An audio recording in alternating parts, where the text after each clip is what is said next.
The property game has changed completely. So what used to work 20 years ago, doesn't work anymore. You might be thinking, maybe I'm stupid, maybe I'm lazy, maybe I'm not disciplined. I was told that to myself all the time in my 20s. I always say, only if I had more discipline, only if I worked harder, right? The deal is, working harder is not going to help you if you've got the wrong strategy. I know when I was younger, who's had this thing where, when I used to go to the petrol station, whatever money I had, that's how much petrol I needed. And it's okay if it happens to you once, but if it happens to you over and over again, there's something going on there. The whole point is, the one thing holding you back is not being lazy, not the self-discipline, not being a dumbass, but it's actually knowing what to do, knowledge. Two things holding you back at the moment. And number one is the things you know. That's the first thing holding you back, the things you know. And don't worry about my handwriting. My handwriting's holding me back as well. The things you know is one of the first things happening, because we don't get taught this at school. The corporates don't teach us, the schools don't teach us. When I was a kid, I remember my parents worked hard to pay off that mortgage, and they just worked overtime, worked longer and longer to pay off that mortgage, to save money. They didn't go out to save money, and they did all that, right? So everything you've been taught about money and about wealth is actually holding you back. This is the one thing holding you back. Everything you know about wealth or financial independence is wrong. Second thing that's holding you back, the things you don't know. That's what I'm here to teach you, right? I'm here to teach you things that you don't know. What's holding you back from being a wealthy investor is the things that you don't know. And that's the difference between a struggling investor, a poor investor, a mediocre investor compared to wealthy investors. Wealthy investors know things that they don't know. And once you know these things, you'll have those things too. That's why it's so important that you pay attention. The property game has changed completely. So what used to work 20 years ago, doesn't work anymore. And the thing is, if you try to do that, you're going to miss out because it's not going to work. And the new rules to the game, so if you understand the new rules, if you understand the rules of what the wealthy people do, then you're going to win.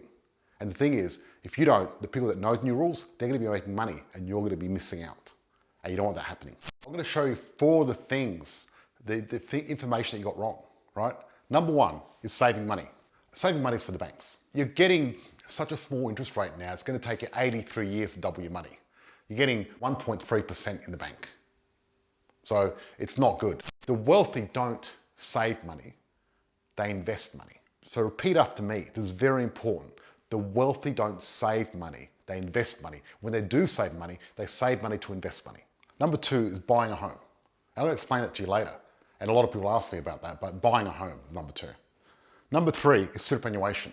Superannuation is basically the stock exchange making money out of mums and dads. I don't really believe in putting money in the stock market because it's too much of a gamble.